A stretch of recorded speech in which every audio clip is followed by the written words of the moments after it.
Good morning, afternoon, evening, everyone. Two Geeks Talking is an entertainment industry interview show where we interview the creative people from the comic, film, TV, movie, and video game industries. And of course, I'm your host, Kurt Sasso. You can find all of these interviews and much, much more on our website, tgtmedia.com, as well as our YouTube channel for more videos from conventions and everything along that line. We're joined today by a guest that has been on the show in the past. We talked about Geek-Girl issue 3. We're going to look into Geek-Girl issue 4 and check out the newest Geek-Girl Volume 1 Lightning Strikes on Kickstarter, which is successfully funded with only 4 days to go as of this interview. We're joined today by author Sam Johnson. How are you doing today, Sam? I'm good, thank you, Kurt. How are you? Not too bad, not too bad. It's good having you back there, and I have to start off by saying I read issue 4, and I still think you're one of the biggest teases out there when it comes to your comics. Yeah. I think the ending of issue 4 being what you're alluding to. Yep. I'm pleased to say, as though yes, it is something of a tease that has gone down all right, because I was a little bit concerned if some people would be like, fucking hell, because it is ended on such a, well, in the way it is, but people seem to be quite happy with that. I mean, obviously it sets up that there's more to come, and that was always my intention. I mean, series 2 is in the works. I've written the first 2 issues.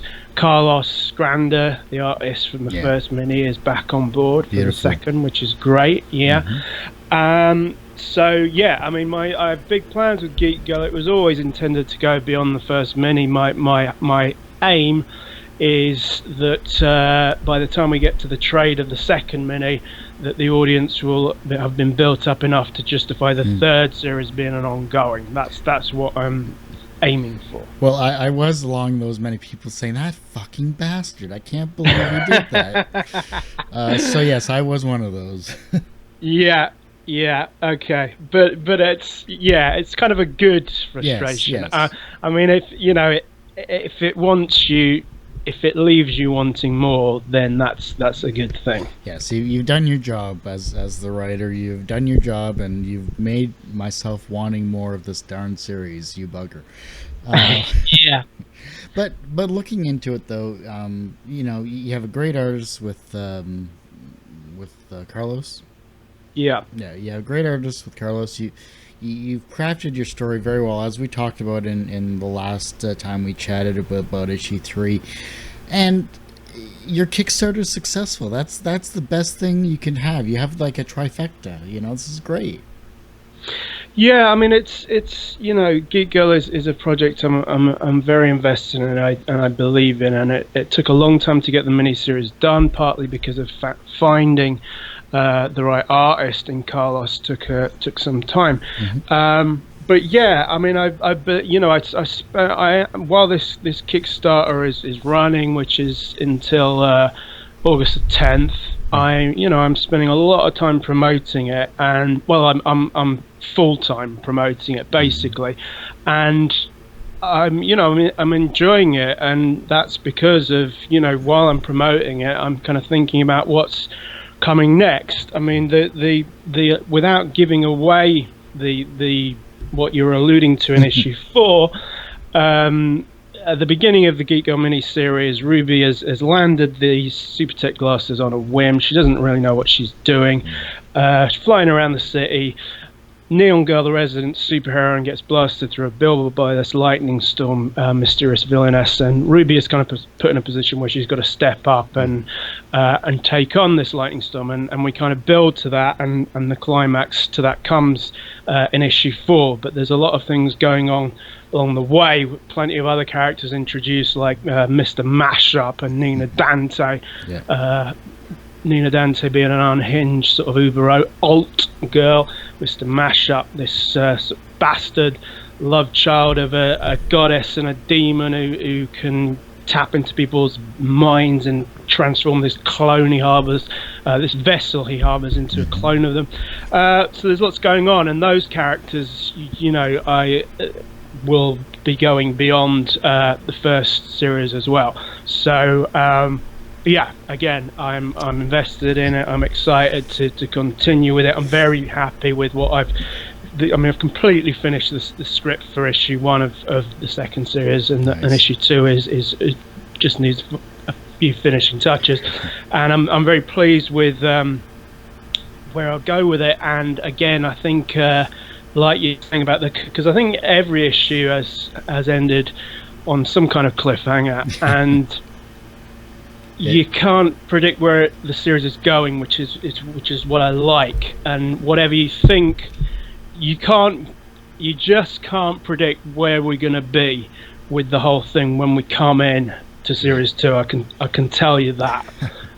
Well, you're definitely like you said, you've left every single issue with a cliffhanger of some sort, and not to tread over everything again, but yes, issue 4 is probably your best one to date, but at some point are you it takes you reading the next issue for you to catch up as to your questions from the previous issues. So I mean that's just class writing right there. I like that. Well, thank you. Yeah, we did. You can still get you can still get all 4 issues. But issue 3 we did as the jump on, which recapped the first 2 issues, and because issue 3 was a good point to do that, because it was kind of like that's where Ruby has found her feet and sort of accepted that she's going to be this superheroine, whereas the origins of her getting it was she just on a whim got the resident college brainiac drunk in a game of strip poker and kind of conned/won them off him. And that was, she was drunk. She's just used to getting what she wanted. She decided she wanted them when she overheard him and his buddy talking about these glasses. She wasn't thinking beyond that. And through Summer, her best friend, being kind of the driving force in pushing her in the direction of, the super heroic direction that she goes in, you've got a whole sort of character arc, and she ends up quite different by the end of issue 4 to the less sympathetic character that was part of the sort of the cool kids when she started out. Well, let's talk about the Kickstarter itself, because I've run a few campaigns in my time, and I've supported other campaigns in the past as well too from other creators. Everyone's always said that running a campaign is like a second job, and in essence it is to some extent. How is this for you, focusing all of your time into promoting this and the rigmarole that comes along with a campaign? I'm really enjoying it, because I can, whereas on some sites, what the main thing of the Kickstarter is, as you mentioned, the collection of the first 4 issues is available to pre-order on it. So whereas on some other sites where you can pre-order it, I'm not going to get any sort of sales reports until sometime after it's come out. But whereas on Kickstarter you can see as things as people back it, and your total goes up as you go along, which kind of keeps you excited about it, rather than doing in darkness and just hoping that when you get a report that it will have been successful. So it's great, and it's also you add things to it as you go along. I'd say the initial, I wasn't doing this in the typical Kickstarter way in order to fund getting the artwork done and all that, because it's already done. It's come out as a 4-issue miniseries. But it was to get pre-orders for how many copies I'm going to order myself from the publisher Marcosia. So primarily it was done for that purpose, so I wouldn't just have to pick a number out of the air. So I'd have some actual solid pre-orders to support whatever figure I'm giving to the publisher. But then as we got into it, we've added more and more things, and the thing I really like that we added sort of towards, I think there were 10 days left when we added this, is Matt Olson, who did the cover for the collection is a terrific artist, has done like a Geek-Girl and Harley Quinn busting up robots limited print, and I'm so happy with how this has turned out. And it's a real nice collectible, because it's a laminated print, and it's there's only 100 copies, and they're numbered and signed by me, and it's free. There's like 2 collector's packs. There's a Geek-Girl collector's pack, there's a deluxe collector's pack, and if you get either of these, you get this print free with it, and it's just a really great looking collectible. Yeah, no, it definitely looks amazing. Like, I'm just looking through the Kickstarter campaign itself, and you know, you have all of the covers look incredible. Yeah, that Harley print definitely looks amazing too. Great job by that artist, definitely. Yeah, Matt is a terrific artist, and he's been involved. You know, Carlos Granda is the serious artist, but Matt has been involved from the start. Like the picture we have on there, for the sort of front of the Kickstarter, which is a Geek-Girl, you know, a parody or mirror of the Uncle Samuel Country Needs You thing with Geek-Girl Wants You. He did that back in the day, and there's like another thing that's on there that you can get on their own or as part of these collector's packs, is the limited variant editions of Geek-Girls 1 to 4. And issue 2 has like an extra thing in that, where you've got a strip, a one-page strip, illustrated by Matt, and it features his character Alyssa Centropy sort of crossing over with my characters and setting up issue 3, and that is the only place you get that is in this limited edition, which gives it a bit more, you know, a bit more value than, you know, just having a different cover. But the cover is great as well. Carlos Villas, quite a photorealistic cover. So yeah, Matt has been involved, and then, as I say, he's done the collection cover. So he's great. I mean, you know, I kind of think of him as almost, you know, the second Geek-Girl artist after Carlos being the main one, because of, you know, having had that involvement going back, you know, right back to, you know, when I started out with issue 0, which was quite some years ago. No, for sure. And I mean, it's been you know, it's been a long time coming. It's finally getting to the point where you're focusing on issue 2, which is wonderful. You're doing a great job with the promotion of it, and I'm glad to have you back on the actual show. So it's a good thing to talk about. When you look at, you know, the success of issues 1 through 4 currently, with the people that have read it, to this Kickstarter campaign, did you ever imagine, like, yourself, you know, getting to this point in your career as a writer with a up and coming successful comic? Well, I've always believed in Geek-Girl. I mean, it's got a following, because I mean, issue 0 came out in 2009, and we had 3 printings of that, so that was a good indication to begin with. And this was a much more low-key thing than we have in the 4-issue mini-series. I mean, you can still get issue 0, but only direct from me, so that's something else that's on the Kickstarter. But yeah, I mean, I felt we had something building up, you know, the audience and the Facebook group, with issue 0 being the kind of thing that, you know, was the kind of doubled as the promo tool while we were getting the 4-issue mini done. But I mean, the 4-issue mini, it's Carlos is just the man for the job, and I'm completely happy with it. And I read through and tweaked it to the point where, you know, I'm just completely satisfied with what I've got. I believe in the character. I think it's you know, it's got this flip on your typical, you know, nerd superhero becoming nerdy guy becoming a cool superhero. She's cool girl becoming nerdy superhero. So it's got that hook to it, and I think she's, you know, a multi-dimensional character, and someone that I'm, you know, interested in continuing to develop, as well as developing the characters around her. I mean, Summer is integral, and is certainly going to be playing a significant role when we come back with the second series. Yeah, for sure. And of course, you have your other superheroes that are sidelined currently as of issue 3 too. To work through, and it's just going to be interesting. The in episode 3, at least at the end of episode 3, based on the last thing. And I don't want to spoil episode 4, but the nerds come back. I mean, that's the about as much as I want to really say about that, because they kind of show up in the middle of it, and it's like, well, now they're trying to be the heroes of their own story, so to speak.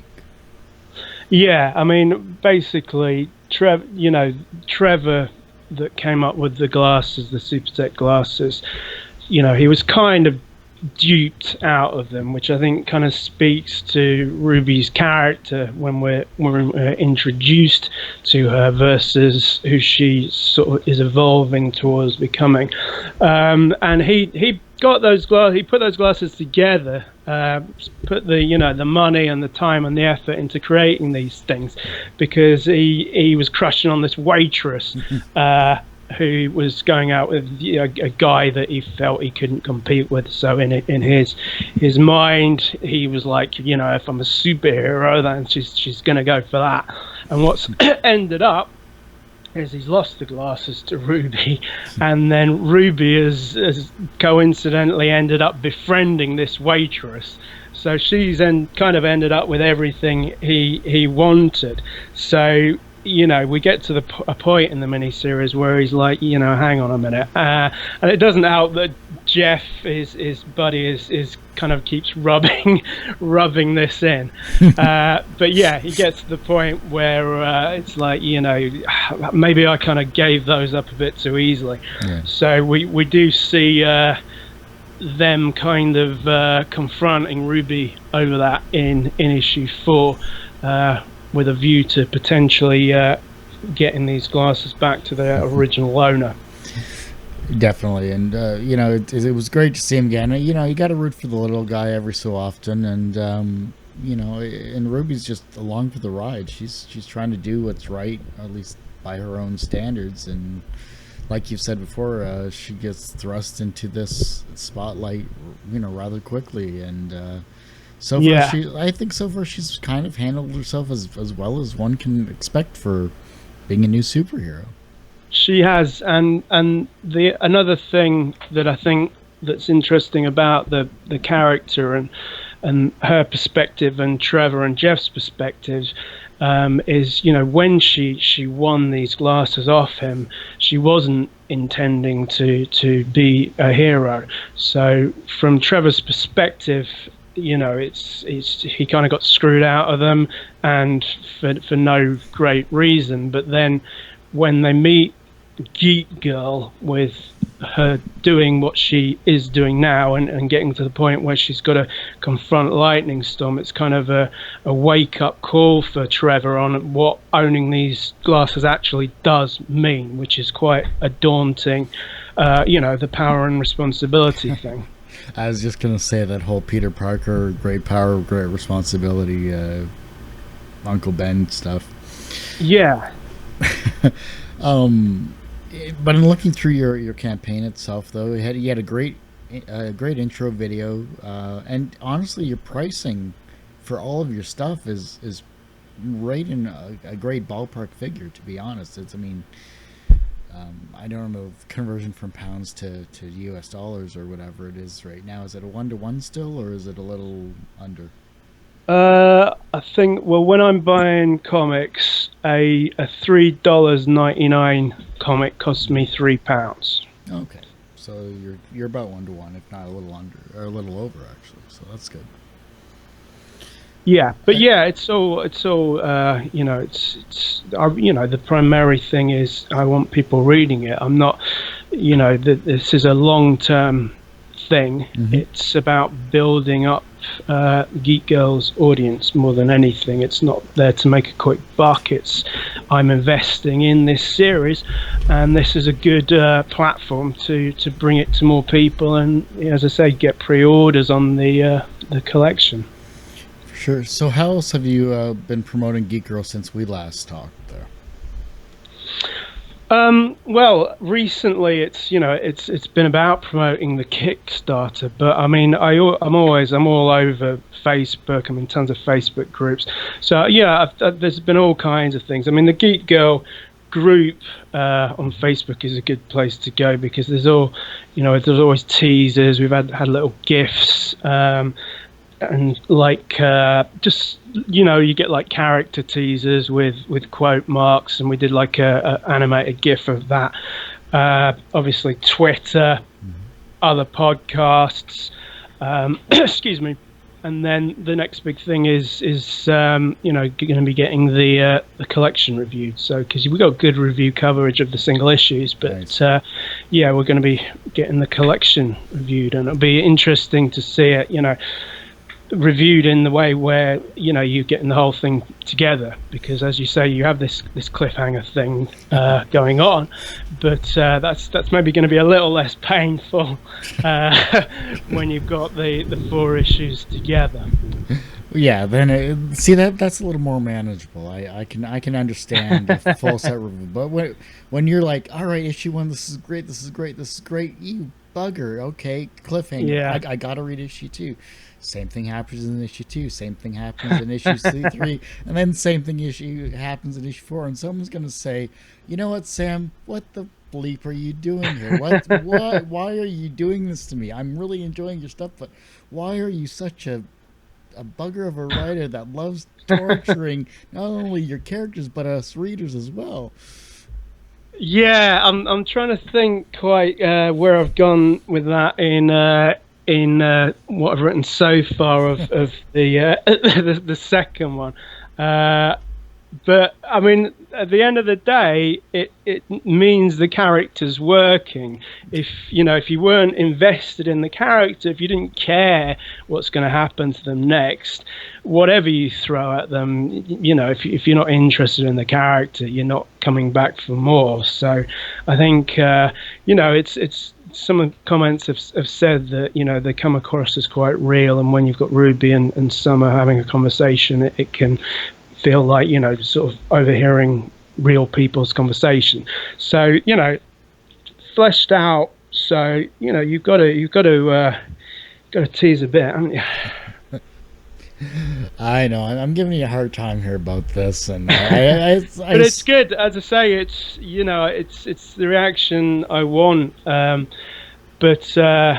Yeah, I mean, I think when we've had a cliffhanger, if I'm thinking back on the individual issues, I think the cliffhanger to issue 1 is you're going into issue 2 with that already sort of resolved. I don't think there's loads of sort of threads hanging. I think they get resolved quite quickly. Yeah. Obviously, issue 4 is another story. With everything that's going on, have you been able to? I guess once the campaign's done, you'll be able to kind of take a moment, like a brief moment, to see what you've accomplished, and it has to drive you, like you said, towards like you said, you're almost done issue 1's or issue 2's.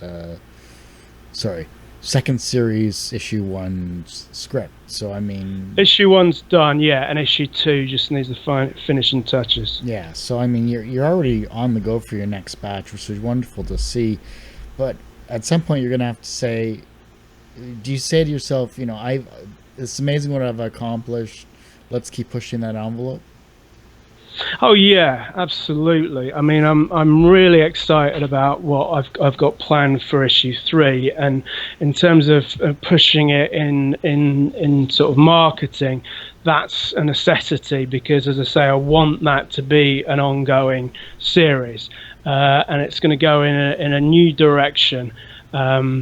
But the second volume, there's some cool stuff coming in that. There's, as I say, the point we come in at, you wouldn't be able to predict, I believe. with how things are left at the end of issue 4. And we've got some cool new villains coming in. We're not done with, for anyone that enjoyed the unhinged Nina Dante in issue 2, who takes a shine to Ruby that is not reciprocated. She's going to be back for round 2.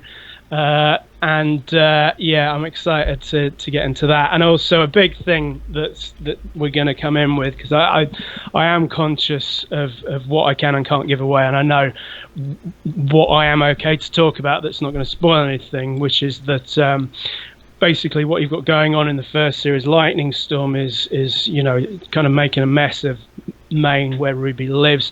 It's unclear what her motivations are until the 4th issue, but by the end of the 4th issue, she's kind of taken out a lot of points of authority in Maine. So there's police stations have been trashed, so Maine is kind of undermanned in the fight against crime, especially with where the collective superheroes end up. So there's this void there, and where there should be authority. So you're going to get a lot of weird and wonderful supervillains coming out of the woodwork. I can't wait for that. That's going to be amazing, and exciting and terrifying to read, because I'm expecting more cliffhangers. But other than that, though, you gotta keep up the great work what you're doing here, and like I said, I'm excited for your issue 2 series, and I can't wait to see what you come up with issue 3 as well, for sure. Yeah, thank you. But yeah, for the Kickstarter, the only thing I'd say, if you're looking at it on Kickstarter, is when you search for it, get the hyphen in when you put in Geek-Girl, because it's Geek-Girl, and I don't know if you'll find it without that hyphen, so the all-important hyphen, like Spider-Man.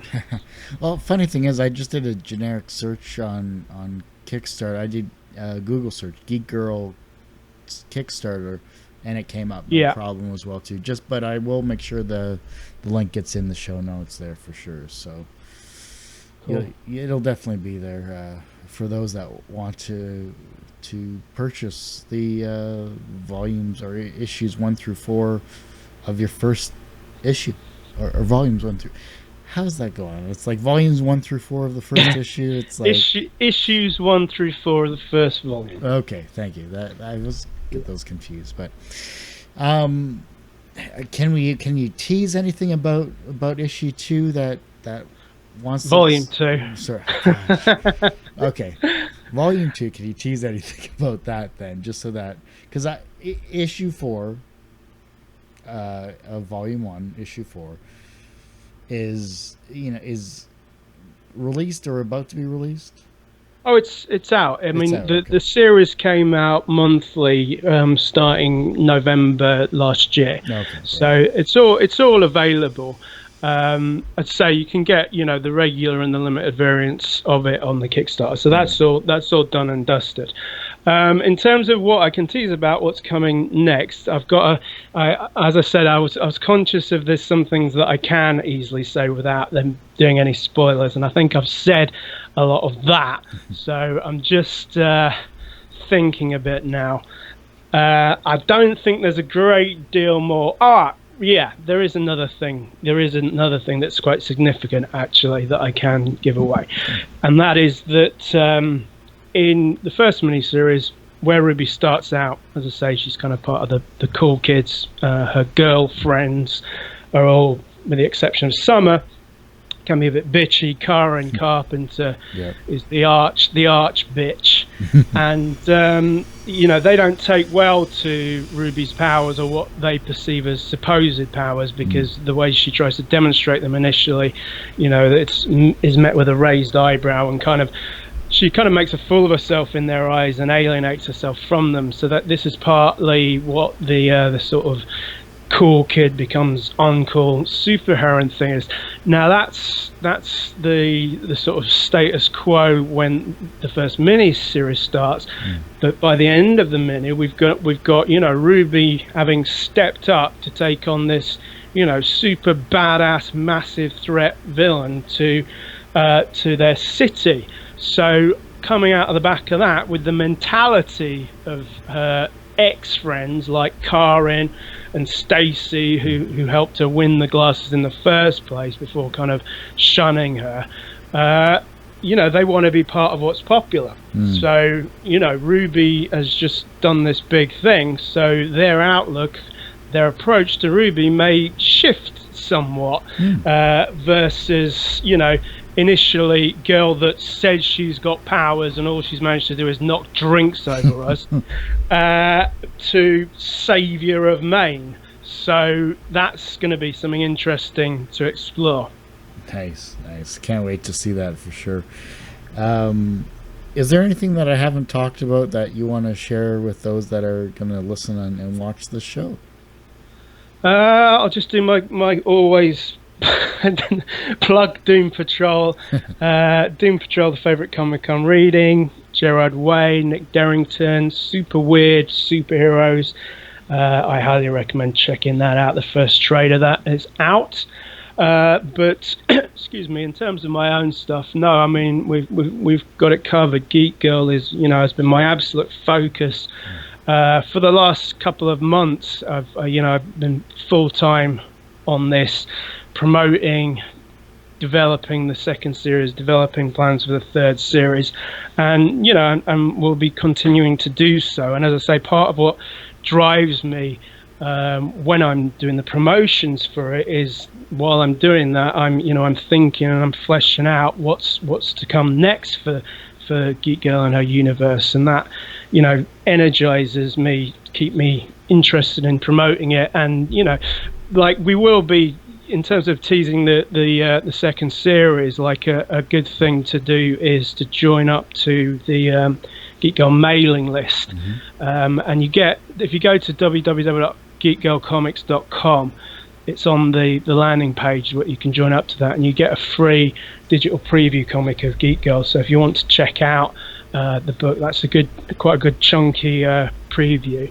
And once you're on the mailing list, that's going to be the first place where you're going to be getting updates on what's going to be happening with the second series. As I say, Carlos is on board for it. He's got another project in the works at the moment. Nice.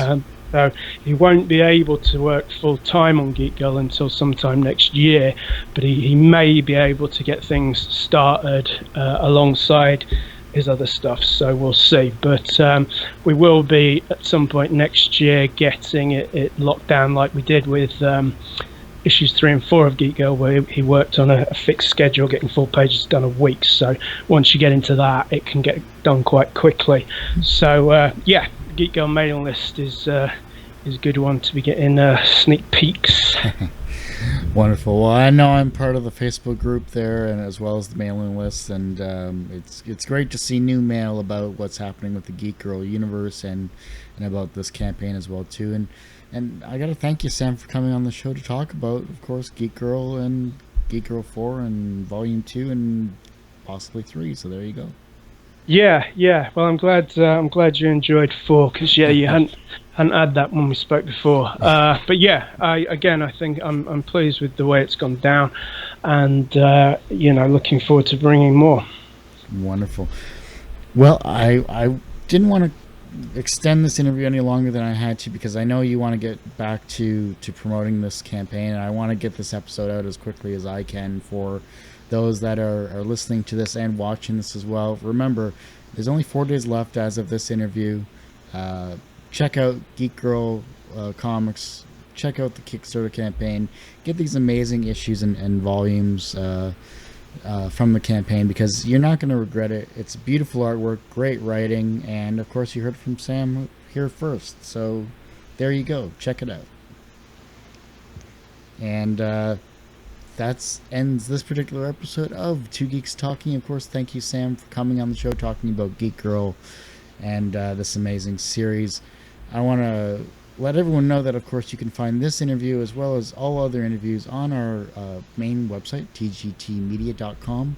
You can find, of course, the show, our podcast, rather, on iTunes, and you can find all of our video interviews from comic conventions at youtube.com/TGT Media. Now, just to let you know that I'm going to be at Windsor Comic Con 2017 next weekend, actually, doing more interviews with amazing guests. Hopefully, I'm going to get Jake the Snake Roberts and maybe Billy D. Williams as well, who's going to be at the show. Possibly Kenny and Spenny. We'll have to see how the show goes. It is a 2-day event, so I'll have lots of time to do that. As well as many local artists from the Windsor, Ontario community as well too, and of course cosplayers. You can't have a Comic-Con without cosplayers. Zombie Bit Me and Ray Gray Cosplayer will be there as well too. Thanks everyone for listening and watching. Tune in next week for another wonderful interview on Two Geeks Talking. I'm Kurt. Have a great day.